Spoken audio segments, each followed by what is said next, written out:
ನಮಸ್ಕಾರ ಸ್ನೇಹಿತರೆ, ನಿನ್ನೆ ದಿಲ್ಲಿಯಲ್ಲಿ ನಡೆದ WPL ಮೆಗಾ ಆಕ್ಷನ್ನಲ್ಲಿ ಕಂಪ್ಲೀಟ್ ಆಗಿ ನಮ್ಮ RCB ತಂಡ ಯಾರನ್ನೆಲ್ಲ ತಗೊಳ್ತು.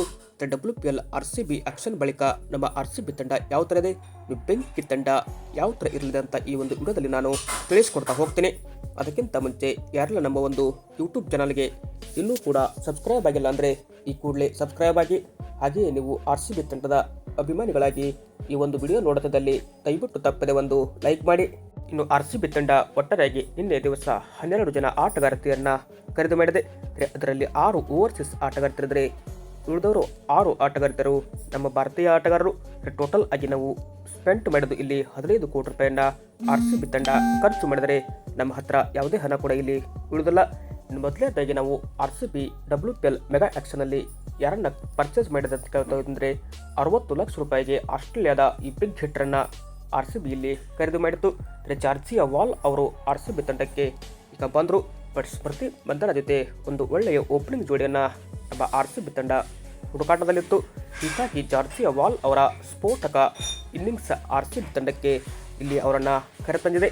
ಹೀಗಾಗಿ ಆಸ್ಟ್ರೇಲಿಯಾದ ಈ ಓಪನರ್ ಏನಪ್ಪ ಅಂದರೆ RCB ತಂಡಕ್ಕೆ ಸ್ಮೃತಿ ಮಂದನ ಜೊತೆ ಓಪನಿಂಗ್ ಮಾಡುವ ಸಾಧ್ಯತೆ ಇದೆ.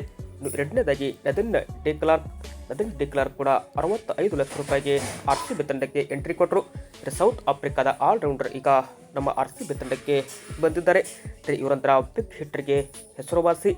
ವರ್ಲ್ಡ್ ಕಪ್ನಲ್ಲಿ ಕೂಡ ಇವರು ಅದ್ಭುತ ಪ್ರದರ್ಶನವನ್ನು ಕೂಡ ಸೌತ್ ಆಫ್ರಿಕಾ ತಂಡದ ಪರ ನೀಡಿದರು.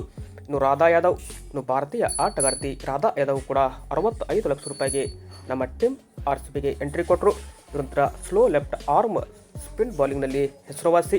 ಹೀಗಾಗಿ RCB ತಂಡಕ್ಕೆ ಇವರು ಶ್ರೇಯಾಂಕ ಪಾಟೀಲ್ ಅವರ ಜೊತೆಗೆ ಇಲ್ಲಿ ಒಂದು ಸ್ಪಿನ್ ಜೋಡಿಯನ್ನು ಆರಂಭಿಸ್ತಾರೆ. ಇನ್ನು ಮೂರನೇದಾಗಿ ಲೌರೆನ್ ಬೆಲ್, ಇನ್ನು ಇಂಗ್ಲಿಷ್ನ ಈ ಒಂದು ಫಾಸ್ಟ್ ಬೌಲರ್ 90 ಲಕ್ಷ ರೂಪಾಯಿಗೆ RCB ತಂಡಕ್ಕೆ ಎಂಟ್ರಿ ಕೊಟ್ಟರು. ನಮ್ಮ RCB ತಂಡಕ್ಕೆ ಇವರು ಮಹತ್ವದ ಪಾತ್ರವನ್ನು ಇಲ್ಲಿ WPLನಲ್ಲಿ ವಹಿಸ್ತಾರೆ. ಯಾಕಂದರೆ ಬೆಂಕಿ ಫಾಸ್ಟ್ ಬೌಲಿಂಗ್ ಇವರು ಇದ್ದಾರೆ.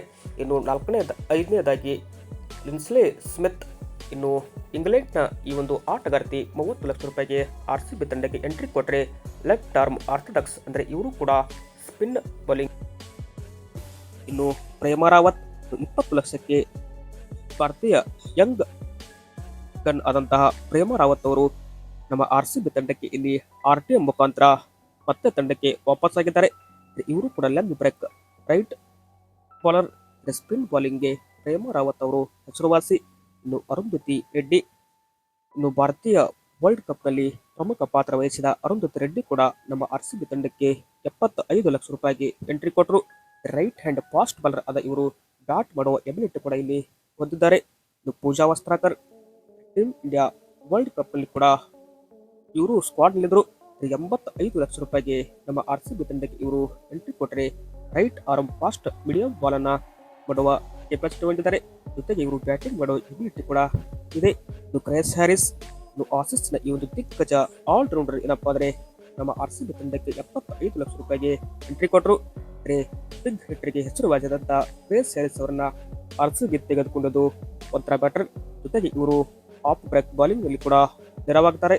ಇನ್ನು ಗೌತಮಿ ನಾಯಕ್ ನಮ್ಮ RCB ತಂಡಕ್ಕೆ 10 ಲಕ್ಷ ರೂಪಾಯಿಗೆ ಎಂಟ್ರಿ ಕೊಟ್ಟರೆ ಇವರು ಕೂಡ ರೈಟ್ ಆರ್ಮ್ ಆಫ್ ಬ್ರೇಕ್ನಲ್ಲಿ ಬೌಲ್ ಮಾಡ್ತಾರೆ.